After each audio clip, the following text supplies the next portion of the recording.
Wallet is here, and great deals are just a text away. Text TAP on it to the number 82928 to get great deals on things to do, see, eat, and buy sent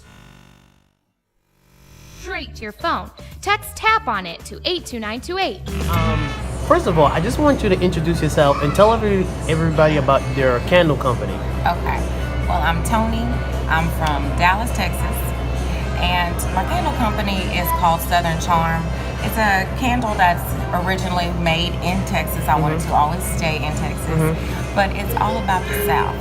It's about when you grew up and the reminiscence of remember how your grandma used to smell before she went to church, or we used to run through the clotheslines and play in the sheets, remembering all those types of smells and putting names on how we speak. So like whenever you go to the store, you'll see like a smell or a candle that says clean cotton. But what is clean cotton? Wow. You know what I'm saying? Right. What is that? You just think of clean cotton? No, so my candle wouldn't just say clean cotton. It would say clothesline. That would be the name of it. Wow. But a lot of the candles, like you'll hear a candle that's just called lavender. Everybody in their mind thinks that lavender smells a certain way. Lavender has all different ways of smelling. But if you are maybe not so keen to a certain smell just because it has a name on it, you'll be automatic and open that candle up. Right. But you can always put a different spin on certain things. So what I do is, instead of just labeling it a rose candle, then I'll give it a different name. So it makes you a little bit more inquisitive to open it up and smell it. What type of names would you give it to make it? Pleasantly surprised. A rose? Like I would be like, because you remember your Sunday school teacher. You always had that rose smell. And I may name a Sunday school teacher. You know, I have one called Juke Joint. It reminds me of whenever my grandfather used to have the tobacco smell, but he had that cheap men's fragrance, but you knew it smelled good. You know, but if you smelled it in the store today, would you buy it? No, you wouldn't. But it actually smells good in a candle. That sort of thing. I grew up actually in Irving, Texas. Nice. And in a little area called, technically they call it Bear Creek, but where I'm from, we call it Burr Creek. Say that again. Burr Creek. That's cute. Go ahead. And we grew up, our community was very small. It was actually an all-black community. Nice. We kind of lived on the barter system. We know we grew this, somebody else grew that. You go down the street and you tell them go get this or whatever the case may be. We had a lot of smells. My grandmother was the cook for the church. So I had a lot of smells going on, you know, my whole life. Didn't go to college, but I'm in college now. My kids have inspired me to actually go and get my degree because I wanted to start this business, but the thing about it was I didn't think I could be so successful if I didn't really get the education behind it, because when you don't know to ask the question, you won't ask the question. So I wanted to go get a little bit more education, and so now that I have two in college and I'm in college, our ultimate goal is everybody's going to go to college and we're going to have one big family picture with everybody's cap and gown. That's hot. I like that. Yeah. Oh, because, okay, so I'm a big smell person. So when you come to my house, you know you're never gonna smell a stale house, okay? So when everybody comes to my house, the moment they walk up to the front door, the first thing they'll say is, girl, what is that smell? And I'll be like, what? What is it? I don't know. And they'll go around sniffing and like trying to find the smell. It's because I spend a ton of money on candles and just, you know, air wicks, all kind of stuff, because I just like smells. And so I just sat down one day and I told my daughter, I was like, girl, I'm spending a lot of money on candles. She was like, Mom, you really are. She was like, but you know what? You can make your own candle. I was like, okay. She was like, no, I made it in class. I was like, she's not my most crafty one, this one, okay? I was just like, oh, okay, girl. So we went to the store. She told me everything to get, and we just did a basic no scent candle. And I was like, oh, okay, so this can't be that bad. You know, I could do this. But maybe I can make a business, but I want it to be a quality candle. I want a candle that burns all the way down and not like a hole in the candle and you got the sides. And I was like, and I want it to be loud. I want you to take the top off of it and it still smells regardless if it's lit or not. So I started doing my research. It took me 8 months of trial and error. because I was determined that it was going to be perfect. Wow. I'm that type of person. Right. It has to be right. It's going to be all or nothing. Right. And so then once I started telling everybody I was making candles, they said, "Oh, well, for sure it's got to smell good because you can smell her house outside." So that's kind of how it started. So how did you scale, like do pricing each candle, like in terms of price point? How did you come up with that process? I had to say, okay, so my most expensive candle to the cheapest candle that I would buy, I wanted it in that middle point where everybody could afford it, so you can get a good quality candle. Because I bought candles that were $150.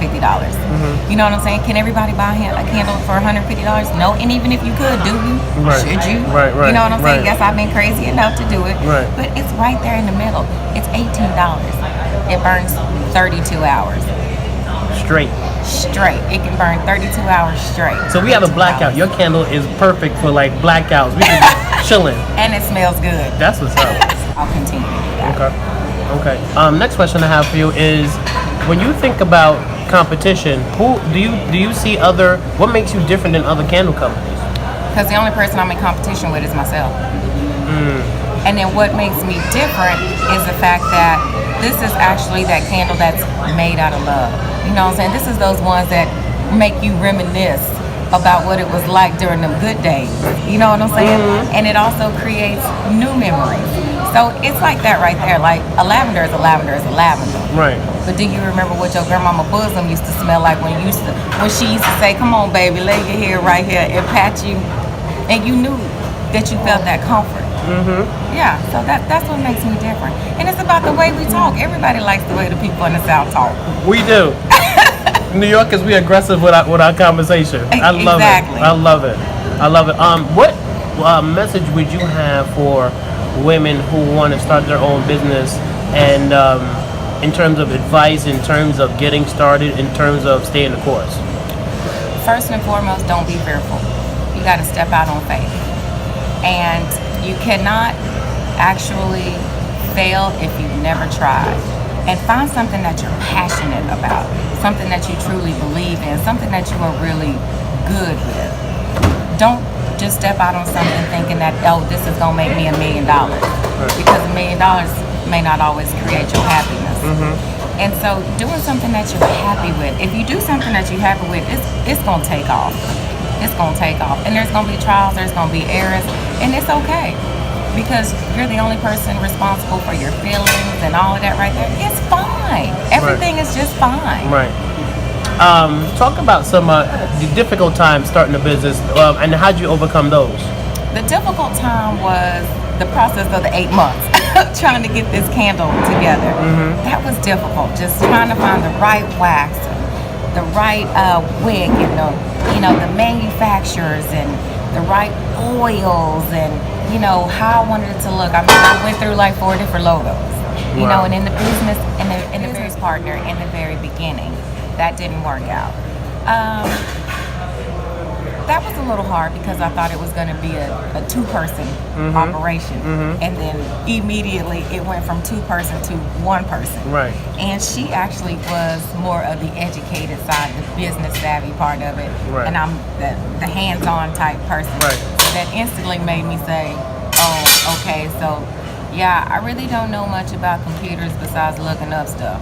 Okay, yes. Note to self, Toni got to go get educated. Right. That's actually really important. I know Right. everybody always said it was Right. important, but it's actually very important. Right. And so that was. I wasn't fearful, but I was definitely intimidated. Okay. I was intimidated with the fact that I got to go to school. I'm Right. 42 years old. Oh yeah. Wow. And moving from being a 2-person team to 1-person team, how'd you overcome that? Well, I had to start all over again. I had to start off with a new name. I had to do the LLC. It was a trying. I'm not gonna say it was that trying. It might have been about 2 weeks of just really in it. But then I got to thinking, oh well, maybe it's not that bad. Because now I don't really have to worry about anybody else's feelings and which way they want to go and all of those types of things. I could just kind of move this puppy on my own. Right. This is like my brand new baby. And the one thing I know how to do is raise kids. I got 4 of them. This is my brand new baby. That's cool. That's funny. In terms of pricing, tell everybody how much each of the candles cost, just in case they want to contact you and purchase one, and give us your website and the whole information. So how much does candle cost? They're $18. Okay. It's $18 a candle. And also I do 4 cents, and I do also like a limited edition scent every year.